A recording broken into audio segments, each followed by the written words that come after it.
Hello, it's Sunday afternoon, and I'd like to welcome you to my dining room table.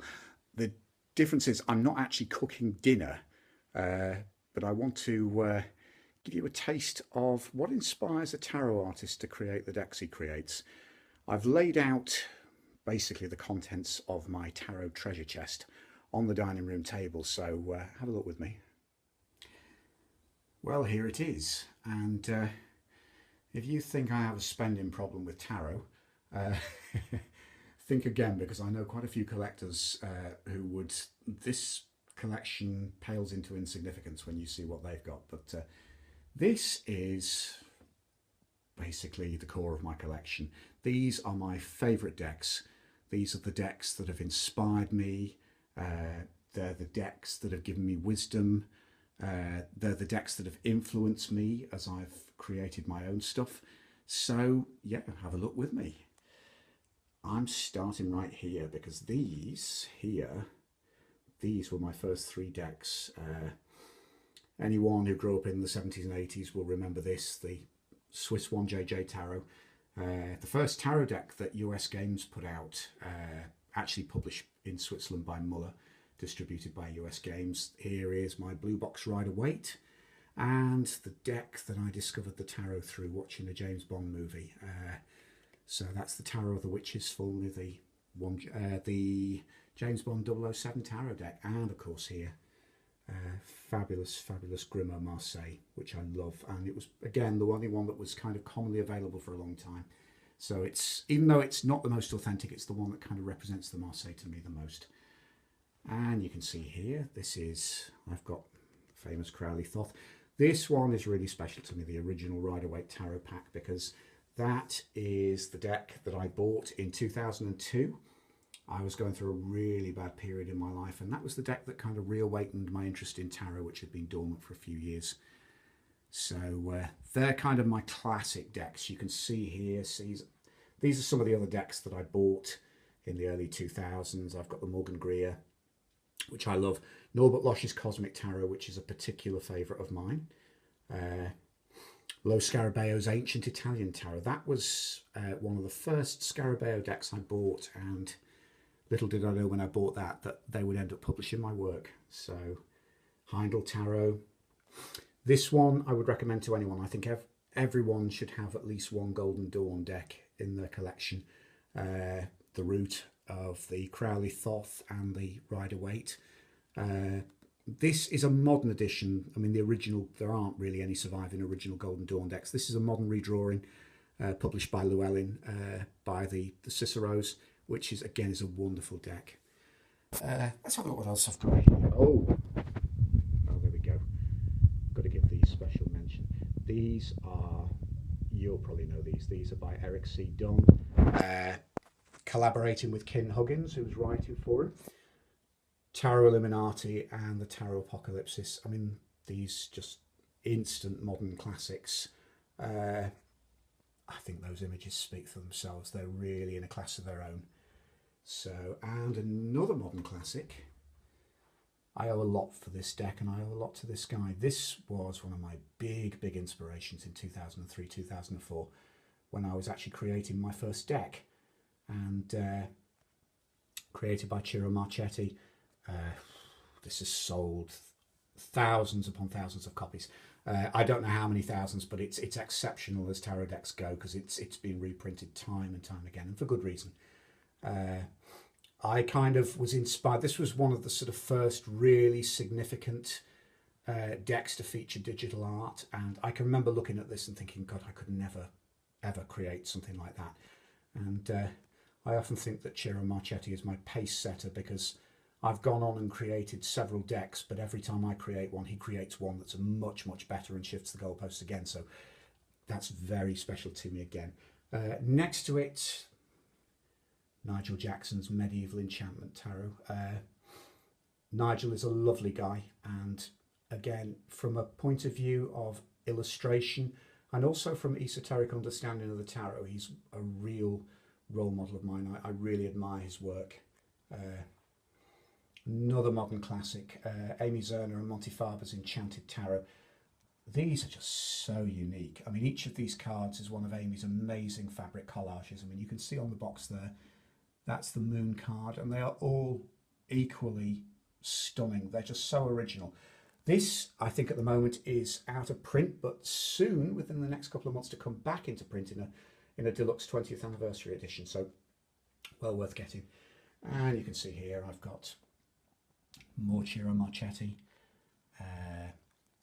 Gilded Tarot Royale. This was he revisited the Gilded Tarot and reworked the illustrations, and that is a real personal favourite of mine. This is his Lenormand, and something new for me, which I've never worked with before. He did a reworking of the Kipper cards, which I'm really loving working with and just getting used to that system. So, yeah. Oh, let's see what else we've got down here. Now, oracles. I don't work with oracles that much, but I really do know which ones I like. Ciro's Oracle of Visions I really took to, and that's kind of my go-to deck when I just need a different perspective from tarot. I also love this. Now, this is something I really would recommend if you're looking for a good oracle deck to work with these. The side cards, illustrated by Maggie Neen. I can't remember the name of the guy who devised these, but these, again, are in a class of their own. They're based on Jungian psychology and archetypes. Very, very powerful and yet very simple to work with. I think the best oracle decks usually work that way, simple but profound. Now there was one, here we go. My other favourite, Madame Endora's Fortune cards. Beautifully illustrated. Don't let the title put you off. They are incredibly well thought out. And again, it's just a very coherent system and very easy to work with. So, and some scanning back. I mean, I've got more Scarabeo decks. These are two fairly recent ones. I love this. This is gorgeous. This is a Rider-Waite clone, but as you can see, the cards in the box are basically gold foil stamped. So that is kind of just when I want to wallow in the glorious beauty of the tarot, that's the one to work with.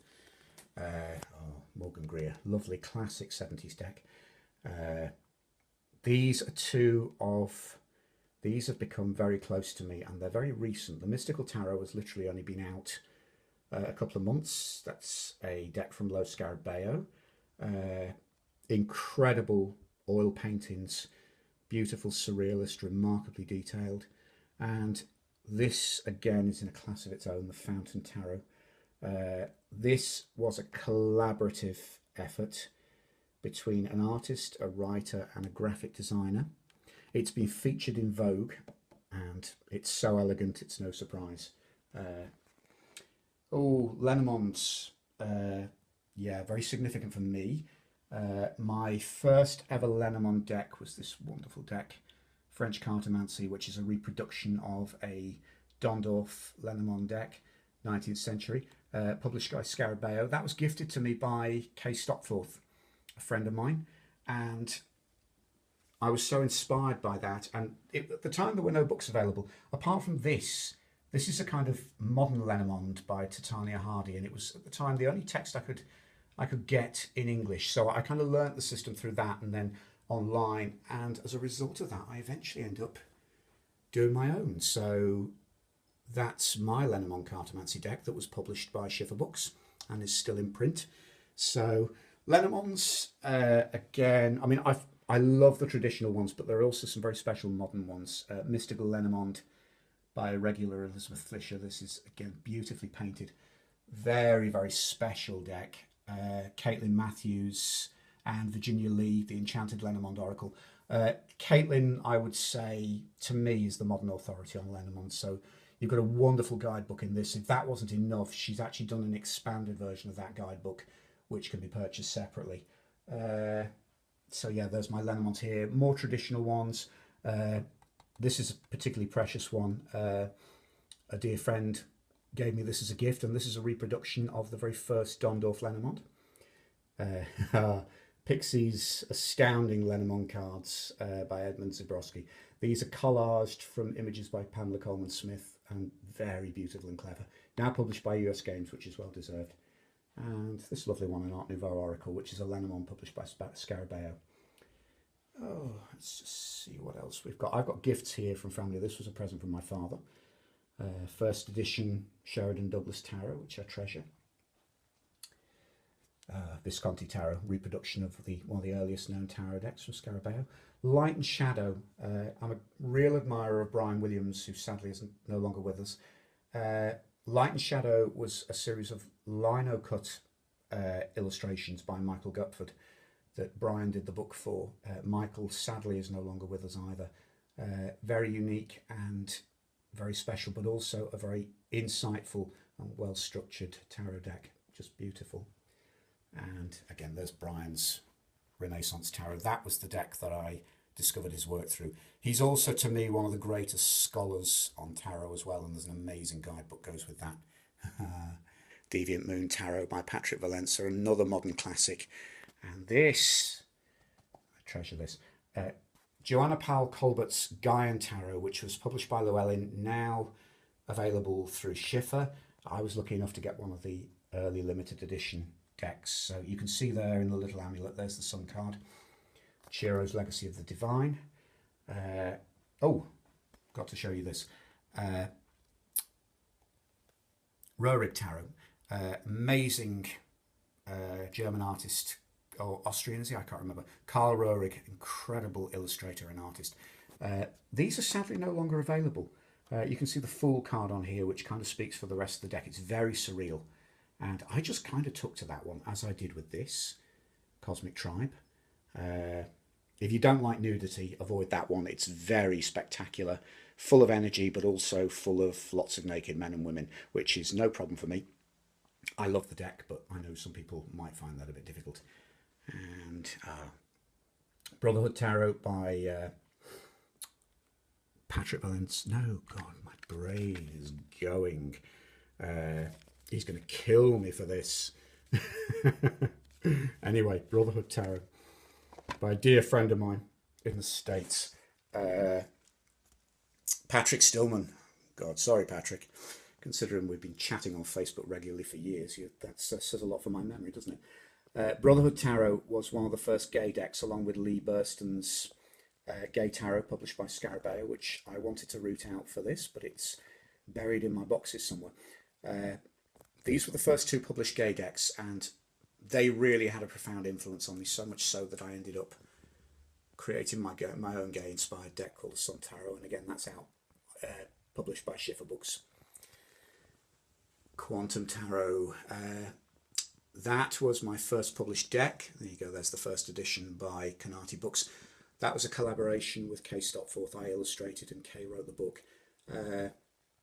Yeah, that was a powerful journey. We didn't have the easiest of time creating that because we sparked off against each other quite hilariously at times, but I think we created real magic, and yeah, Kay remains a friend, which is wonderful.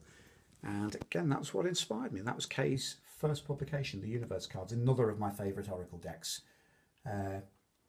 So there you have it. There's a reason for me showing you all of this. I'm going to be dipping into my tarot treasure chests from time to time, and I'll probably be posting reviews of each one of these as I go. Oh, I forgot that one. Saki Tarot. Monica Cleo Saki.